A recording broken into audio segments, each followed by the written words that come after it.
Hello and welcome to the Drexel interview. I'm your host, Paula Morantz-Cohen, speaking to you from the restaurant Veg in Center City, Philadelphia. My guests today are the husband and wife chefs and owners of Veg, Rich Landau and Kate Jacoby. Their award-winning restaurant was recently voted by Zagat the #1 restaurant in Philadelphia. Not just the #1 vegan restaurant, but the #1 restaurant overall. They've also opened a new restaurant, V Street, which they call a street food bar. Rich Landau and Kate Jacoby, welcome to the Drexel Thank interview. you. Thanks for having us. So you run a vegan or vegetable restaurant, as you call it. I'm interested in your early relationship to vegetables. As children, did you like vegetables? Well, I did like vegetables a lot, but the course of vegetarianism kind of found me before I found it. You know, when I was really young, I asked my dad one night where steak came from, and he said, well, it comes from cows. And I imagined a cow laying a steak like a chicken would lay an egg. And so years later, I found out what was really happening, and this caused a huge ethical dilemma for me. I didn't want to eat animals. I found the idea of slaughtering animals for food just completely, revolting. Yet I was already in love with the flavor of meat. So that kind of started my journey as to becoming a vegetarian and learning to love vegetables and, alternate proteins and learning how to cook them. And that's when it all started for me at a pretty young age. What about you, Kate? What was your beginning in this area? We both grew up in what we would describe as food-loving families. And so for me, growing up, I grew up in the suburbs of Philadelphia. I loved eating everything. And I really did have a pretty broad palate for a really young child. My connection to vegetables, I do remember one year my dad methodically, because he was a Drexel engineer, he actually sort of churned up our backyard and made a beautiful garden. I mean, he took it really seriously. And I think I was about 4 years old. And it was just that one year. We didn't do it after that. But it was really fascinating just to watch. And I think I remember melons and zucchini as just being like miracles. How did this happen? So we don't really talk about that much. It's like really logged into your brain as a small child. Rich, you tell the story about Jenny's garden, right? Sure, right? Mrs. Wilson's garden. Mrs. Wilson's garden. This is one of those little skits on Sesame Street, a pre-done video for Sesame Street where this girl Jenny Yeah. lived in the city, went to visit Mrs. Wilson, who lived in the country, and they were pulling up all these vegetables out of the ground, carrots straight out of the ground, picking tomatoes off the vine. And that was really inspiring to me because that was not the food they were serving me at elementary school lunches. There's just a bunch of cans back there and mystery meats. And I started a garden too when I was very young in my parents' backyard. And just seeing how vegetables grow. And again, this kind of lent itself to my whole philosophy. I could go out to my backyard and pick a tomato and eat it. Yet if I wanted to eat a steak and there's a cow in my backyard, I'm not going to run up and take a bite of it. Put that it's way. going to be a little bit more work. Carrot. I think there's nothing like pulling a carrot out of the exactly. ground. And you can eat it. You can eat it right away. I think for us, the key was that we grew up thinking of vegetables in a positive way, that we didn't see them as punishment. We didn't necessarily just eat vegetables. We both grew up eating everything, but vegetables seemed like something that were interesting and tasty. And if they were prepared right, they were delicious. We didn't say, oh gosh, I have to eat my broccoli or otherwise I can't go out and play. No, I love broccoli. So you had the foundation there of not being predisposed against it. Sure. Well, a lot of it's up to the parents too. You don't want to say eat your Brussels sprouts so you'll get dessert. You've already told them it's not going to taste good because what's coming is going to taste good and this is going to taste bad and you've got to go through this to get to that. So, I think parents had to take some accountability. My parents were pretty good about it, I think. They're vegetables. They're delicious. Why not eat them? I agree with you. Now, for the untutored, could you clarify something? This is a vegan restaurant. It is. And yet we talk vegetarian, we talk vegan. What, for those of us who are a little less knowledgeable, what's the distinction between vegan and vegetarian? Essentially, a vegan diet is one that does not include any animal products whatsoever. So that's not only like meat and fish and chicken. This would also include eggs and milk and dairy and butter and honey. So any byproduct that comes from animals. And you do not have those byproducts here, right? No, none of them. No, that was a decision we made early on to not include any animal products whatsoever. You can go pretty much anywhere in town in May and get asparagus and the chef is going to cover it with Parmesan cheese and a fried egg and call that a sexy vegetarian dish. That's cheating.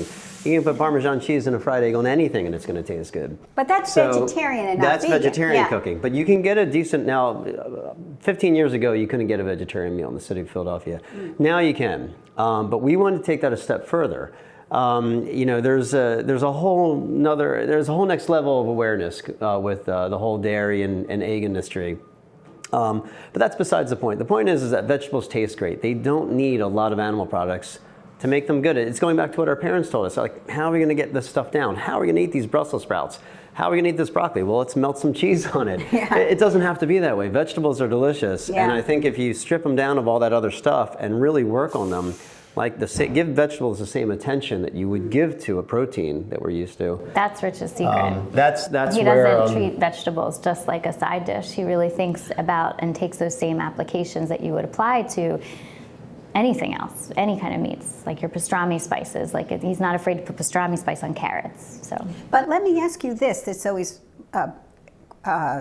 befuddled me a little bit with vegan and vegetarian cooking, is the effort to make the vegetables taste like meat, like taste like chicken. That's a great question. Is that cheating a little bit? No, and I'll tell you why. This is a very popular discussion, and I love this question because there is a school of thought that says, if you want to give up meat, why are you creating things that constantly refer to it? Not just with flavor profile, but some restaurants do fake chicken wings and right. Fake fried chicken and all that. It's fun, to me it's transitional. It's a party trick, Yeah. If you're starting to go vegetarian and you're having trouble taking the step and you want to eat a piece of fake fried meat, yeah, go for it. I'll do it myself every now and then. But to me, the next step in that is kind of getting into this mindset that seasonings are not exclusive to meat. For instance, pastrami. Those seasonings that go with pastrami are not exclusive to meat, nor is curing, nor is pickling, nor is smoking. All these techniques we've been taught are exclusive to meat, but they're not. They're exclusive to cooking. So we do use pastrami spices. We're not trying to recreate pastrami. You can't recreate pastrami, but you can use the seasonings. But when we eat those things, we are reminded, if we've eaten pastrami, we're reminded of pastrami, but that is a good point. You're not trying to imitate pastrami, you're using the spices of pastrami. I'm being inspired by the flavor profile. I mean, that's the food I grew up loving. I grew up with Jewish deli food. I crave that stuff every day of my life. I mean, so to me, I'm celebrating those flavors I loved. I mean, who says you need meat and to have the flavors of a Reuben or something traditional like that, or like lox and bagels. So I use them to get inspired by them, to create something altogether different. I'm not trying to trick anyone to think, hey, why eat pastrami when you can have carrots with pastrami spice? It's not like that at all. It's just celebrating those great flavors. I don't want to lose all those great flavor profiles just because I've decided not to use meat. So that in is an cooking. interesting philosophical distinction, Yes. I think, that you're drawing there. You are a husband and wife team of chefs and restaurant owners, and I wonder about your relationship as it relates to food. Did food bring you together? Did you fall in love over food? Absolutely, sure. Can you tell us the story of the meeting? Well, Rich opened Horizons Cafe in Willow Grove in 1994, and it was a one-person operation back then, just a tiny little food counter in a natural food store. And I'm not exactly sure when, but I started going in there as a customer, and it was like eye-opening for me. Were you a vegetarian then? I wasn't quite vegetarian. I was like veg curious, if you will. Okay. And I started to see the potential because I was definitely interested, and I thought, oh, and you can actually go out to eat, and there are restaurants that serve this type of food. So I remember there was this guy behind the counter with a little ponytail, and he was wearing a Horizons Cafe t-shirt with like the sleeves cut off, and he had these chef pants with chili peppers on them. And I remember just like you're down to detail here. Oh, I remember this very well. Yeah. And I would just kind of watch, because you'd be in the natural food store, maybe buy something, and you see him back there, and it was just like amazing. And back then, I don't feel like you saw that many open kitchens too. So you were like right there watching him work and seeing him engaging with the customers and cooking the food and then like serving, and it was amazing. And you were just expanding all the time, and it was always my favorite restaurant. So any opportunity I had, if I was going out to dinner, at some point very early on in this memory of mine, I switched gears and was like, I'm going to do this. I'm going to be vegetarian. I was also about 16 when I went vegetarian. Yeah. And so this was in your teens when you were going to this little. Yeah. It was in a health food Yep. shop. Mm-hmm. Those were the days, weren't they? When to eat vegetarian Yes, food. absolutely. You really had to be in this very specialized locale, Yeah. and it branded it in a certain Sure. way Totally. that was not necessarily appealing Sure. to It's, a it's wide also one of range the downfalls of what we were doing that I realized early on is that it became a very esoteric, thing. There's so many walls built up around this. You had to be in the know to get in there. You had to speak the language. Yeah. You had to know what, kombucha was and and all these crazy terms. So my goal was to mainstream it Yeah. and to open it up.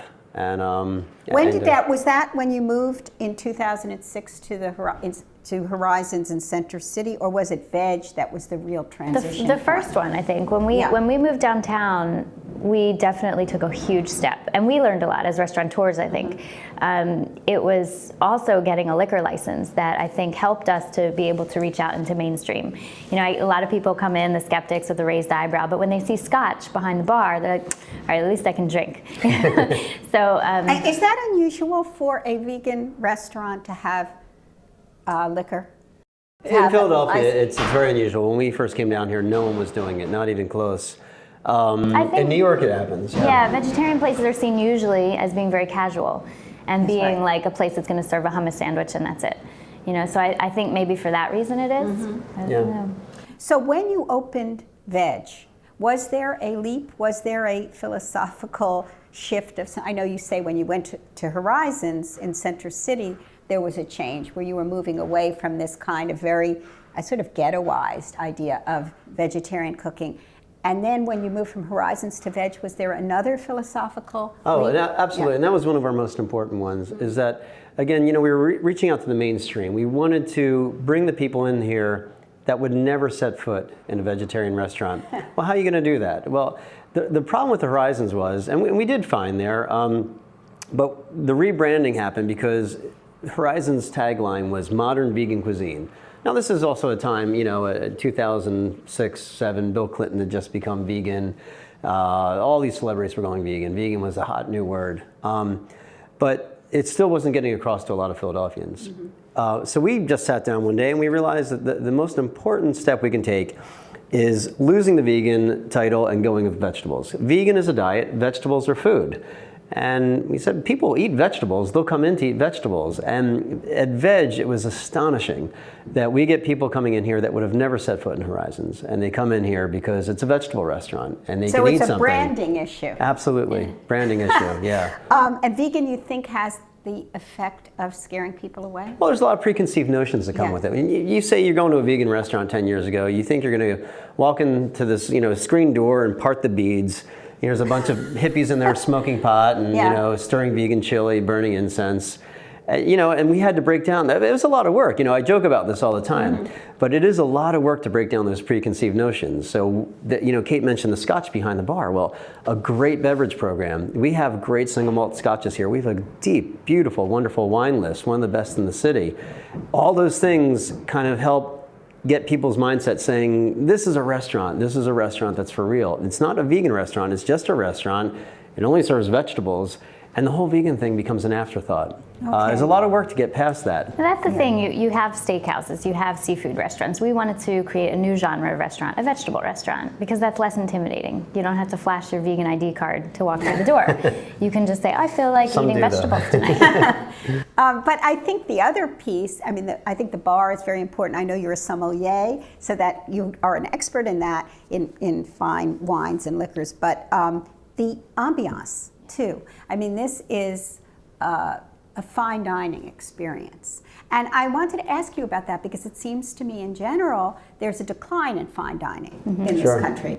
And yet perhaps within the vegetarian or the vegetable world there's been an increase. Maybe there's a paradox there that part of your respectability is connected to an elegance that you want to present. Do you want to address that? Sure. Well, you're not going to change too many people's minds about what we're doing by being too casual. If you come in, there's plastic tablecloths and, a bunch of hippies behind the counter making your hummus sandwich.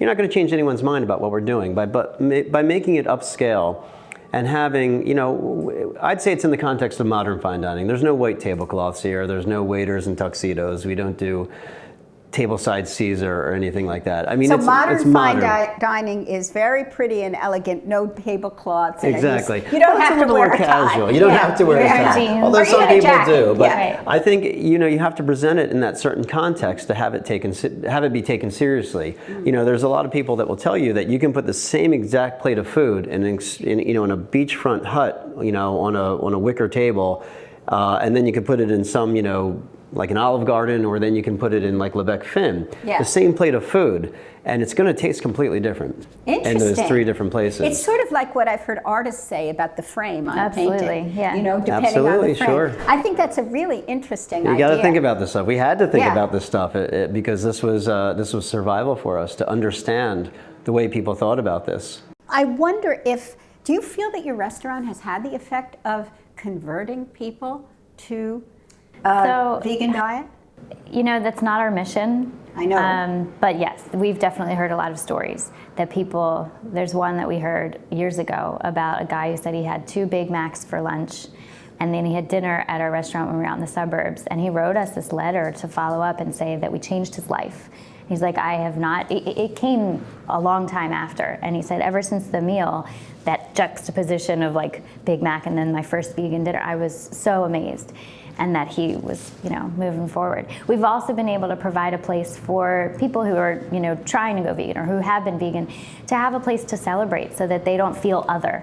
You know, they can go out and be like, I am going to really wine and dine for my birthday or my anniversary or whatever. I'm celebrating graduation. I can bring my whole family here and be proud of how beautiful, like, my lifestyle can look to other people. We've had people drive down from Connecticut just to have a meal and then go right back. So it's been great to provide that to the people who are seeking it, and then also to be able, you know, like I was veg curious, like to sort of demonstrate and turn people on who are wanting to see that. On the other hand, if you want to talk about our mission, it's really simply to give a great example of what it can be. People will ask me, like, what do you feel about like that woman wearing a mink coat in here? And I'll say, well, I'm glad she's here. You know, like it's not going to change. You're My not restaurant doesn't proselytizing change. a lifestyle, in other words. Yeah. And it's great when it rubs off, but you know, we strayed very far away from the, you know, someone dressed up in a cow suit outside with a meat is murder sign. You know, you want to get as far away from that as possible, because nobody likes to be told what to eat and how to live their lives. But when you can inspire them, when you can show them, and when you can inspire them, that's what we do. You know, there is an interesting paradox in your. I was speaking to Kate about this earlier, that as you've grown more popular, it's become harder to get a reservation. And I will say, I mean, I ate here once, and I haven't been able to get a reservation since. And so it's an interesting difficulty that if people want to experience this, they have to plan in advance, and they usually have to have a special occasion. So the idea of getting immersed in this kind of cuisine is harder, although I know there are other, you know, vegan restaurants around. This is a particular kind.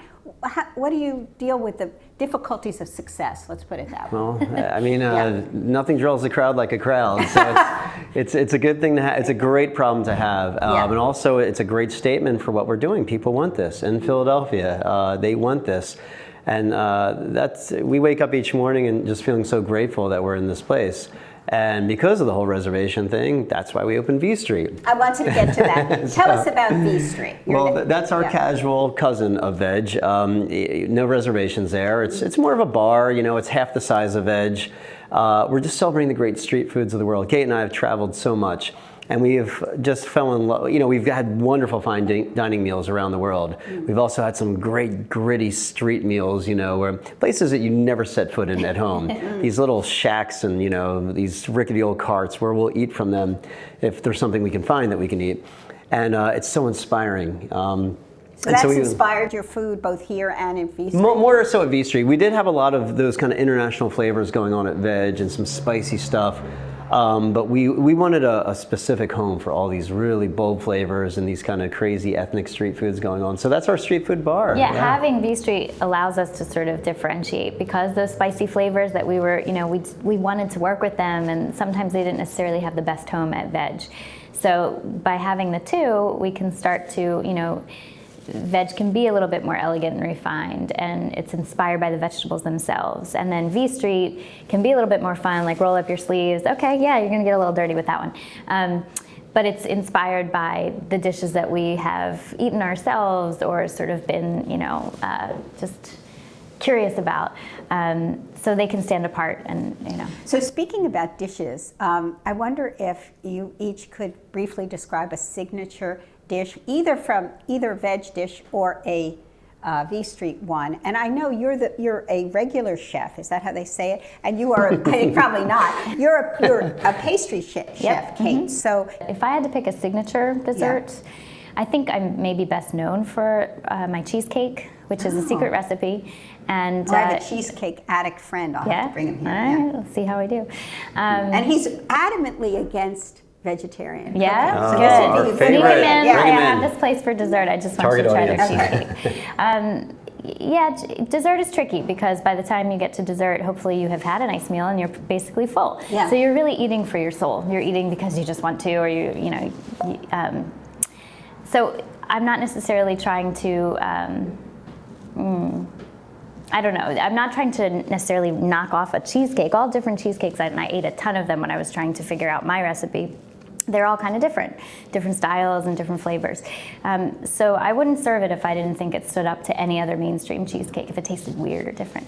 And it's a secret recipe, so I don't talk about that. But eventually it became kind of a smaller component of the dish. Here at Veg, I like to try to spread out and focus on incorporating vegetables and fruits and different spices and things into the dessert. So for the cheesecake, it changes seasonally. It's kind of a petite puck of cheesecake. Right now, we have a beautiful citrus theme going on. So it is placed on top of a blood orange gel, and there is a Meyer lemon marmalade up on top of the cheesecake. We have a quenelle of tangerine ice cream that is then rolled in dark black chocolate bergamot dust. So it's a really striking presentation, great textures, all different kinds of like cooked and fresh citrus flavor going on. And I think that's probably one of my favorites. And Rich, quickly a dish of yours. One of my missions has been to prepare vegetables that people generally don't like in ways that they're going to like them.